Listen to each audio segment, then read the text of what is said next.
Imagine standing at the base of a towering mountain.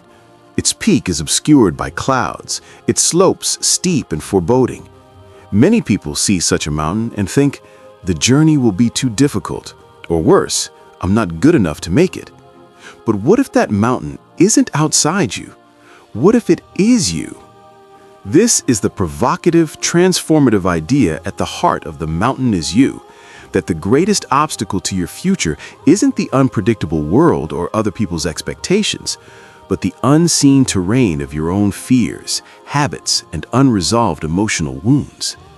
Through powerful metaphors, psychological insights, and practical guidance, the book shows that self-sabotage is not a moral failure, but a misaligned survival strategy, and that the path to mastery is through the very thing you fear, yourself. In an era defined by skyrocketing anxiety, economic uncertainty, and rapid social change, from the rise of AI reshaping jobs to global political polarization, many people find themselves immobilized not by external hardships, but by inner resistance. This resistance shows up as procrastination, self-criticism, fear of vulnerability, perfectionism, or subtle behaviors that keep you from stepping into your full potential. The Mountain Is You teaches that this resistance, while painful, also points directly to the areas where growth is most needed. As the philosopher Carl Jung once said, "Until you make the unconscious conscious, it will direct your life and you will call it fate."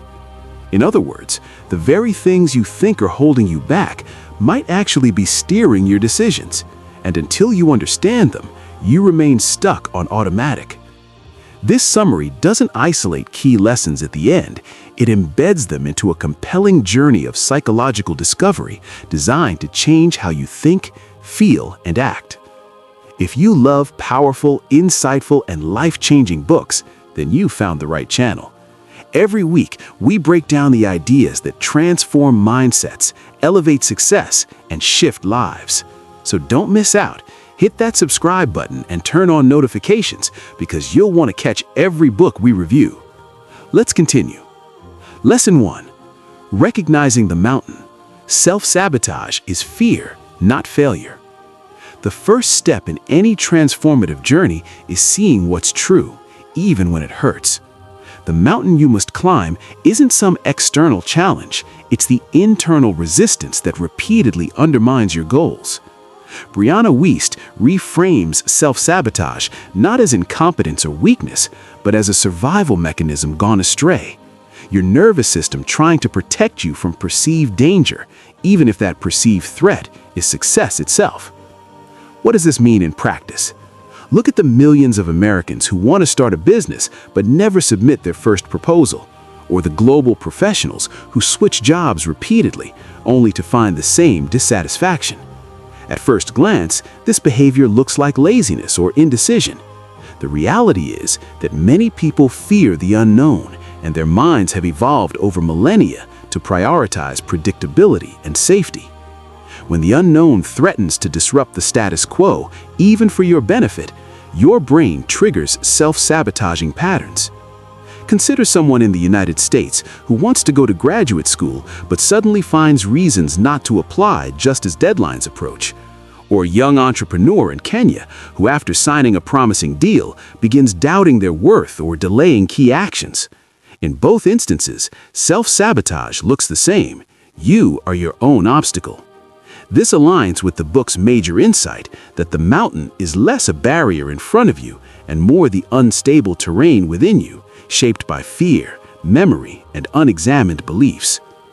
Recognizing that self-sabotage is fear in disguise is the foundational lesson, because it shifts your focus from self-criticism to understanding.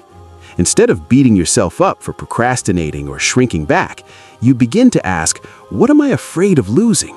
What belief do I hold that makes change feel dangerous? From here, real transformation becomes possible. Lesson 2. Understanding fear. The subconscious knows before you do. Fear doesn't announce itself with a neon sign. It whispers through hesitation, rationalization, and avoidance. One of the profound insights in The Mountain Is You is that self-sabotage comes from fear, not just of failure, but also of success. This idea might seem counterintuitive at first, yet it's deeply human. Success brings visibility, expectation, responsibility, and often a new set of pressures. Many people subconsciously associate success with discomfort, loss of identity, or even abandonment by others who once validated them for being who they were. For example, in the US, entrepreneurs who are just a few milestones away from securing funding might suddenly delay investor meetings or become overly critical of their product. On the global stage, artists who finally gain recognition may sabotage relationships, believing that acceptance from others comes with conditions that will ultimately betray their authenticity. This lesson ties directly into the next. Fear masquerades as logic until we learn to distinguish it from instinct. The book stresses that many of our beliefs about danger are projections into the future, imagining worst-case scenarios that have no basis in the present moment. Once you learn to recognize fear's voice, you can separate it from genuine intuition, because as Wiest suggests, the beat of fear that shouts loudly isn't always your truth telling you to stop. It's your subconscious defending the familiar. Philosopher Søren Kierkegaard said, "Life can only be understood backwards, but it must be lived forwards." This captures the challenge of fear. We often interpret past pain as prophecy, thus blocking our future. Understanding fear's role in self-sabotage is the second transformative insight, because it turns resistance into a clue rather than a wall. Lesson 3. Self-awareness, the compass of transformation. Once fear is recognized as the underlying mechanism of self-sabotage, the next necessary step is self-awareness, the capacity to see your inner world clearly without judgment. Self-awareness is the compass that allows you to know where you are on the climb and what might be holding you back. Without it, people remain trapped in self-sabotaging cycles because they can't see the connection between their emotional patterns and behavioral outcomes. Wiest emphasizes that many self-sabotaging behaviors are subtle and habitual: resistance, perfectionism, excessive planning, or even chronic dissatisfaction. In the US, a professional might constantly over-prepare for meetings but never take decisive action. Globally, someone might avoid deeper relationships by staying emotionally guarded, believing that vulnerability equals weakness. These aren't random behaviors. They are patterns built by avoidance and fear, and they only change when you become aware of them. Self-awareness isn't easy. It means watching your thoughts without flinching, noticing when you make excuses, and understanding that your emotional reactions are not flaws, but signals. Emotions are not obstacles, they are information, messages about unmet needs, unresolved pain, or fears that have gone unspoken. When you start to listen to these emotional cues rather than suppress them, you gain insight into what your subconscious has been trying to protect you from. American psychologist Daniel Goleman has popularized the concept of emotional intelligence, the ability to understand and manage your emotions. Wiest's message echoes this. Emotional intelligence is not optional for growth, it is the foundation of self-mastery. Being aware of your feelings, triggers, and patterns gives you real data about your inner landscape. And once you know your map, you can begin to climb with intention. Lesson 4. Emotional intelligence, feeling your way up the mountain. Now that you've started to see your internal resistance, the next step is learning how to feel through it. Emotional intelligence is not about suppressing uncomfortable emotions, it's about interpreting them and responding wisely. Wiest insists that ignoring or numbing emotions is a form of self-sabotage because it prevents healing and insight. Consider how anger, sadness, or anxiety often show up when you're about to make progress. These emotions may feel like obstacles, but beneath them are meaningful signals. Anger may be signaling a boundary that has been violated. Sadness may call for deeper care. Anxiety could be pointing toward a belief system that needs updating.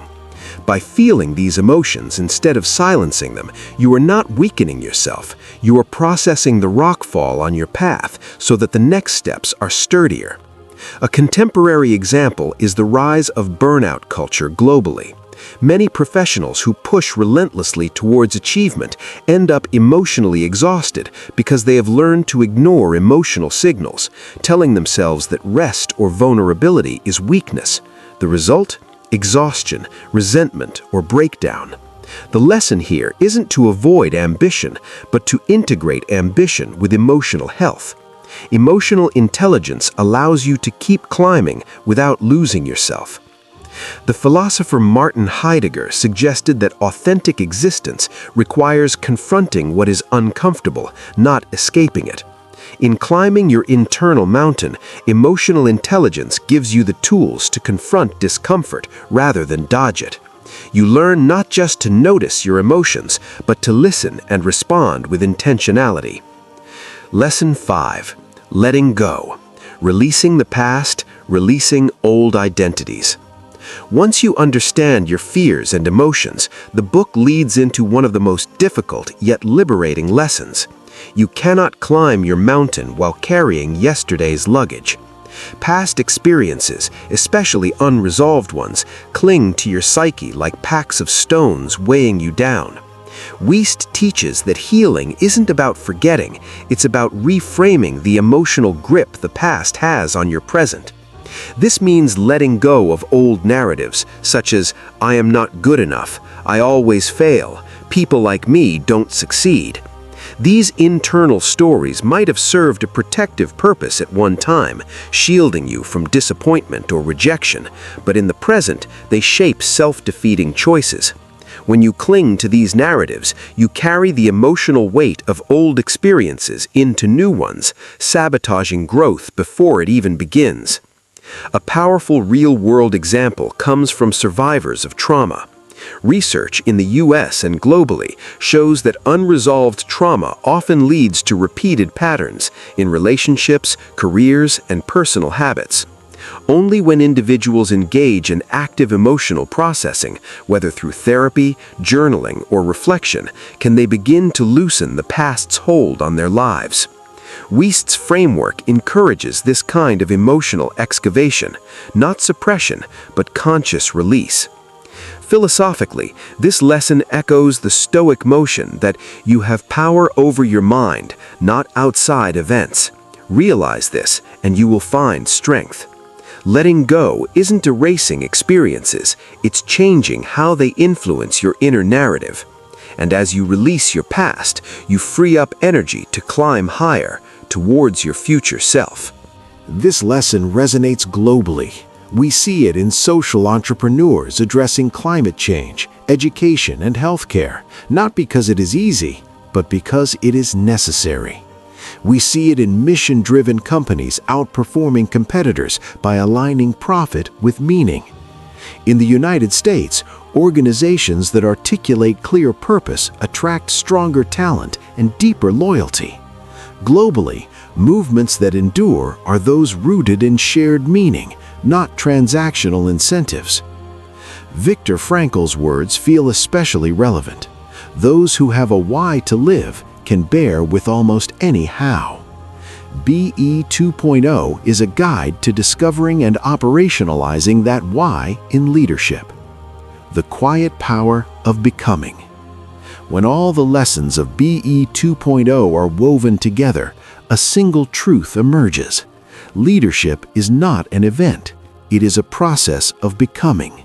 It is not something you achieve once, but something you practice daily through discipline, humility, clarity, and purpose. The book does not promise ease, it promises durability. It does not offer shortcuts, it offers standards. In a world obsessed with speed, BE 2.0 teaches patience. In a culture addicted to noise, it teaches substance. In an era of fragile success, it teaches how to build something that lasts. You do not rise by accident. You do not endure by luck. You build, carefully, deliberately, from the inside out. And in doing so, you become not just successful, but worthy of the success you create. If this message resonated with you, subscribe and join us for more wisdom that fuels growth.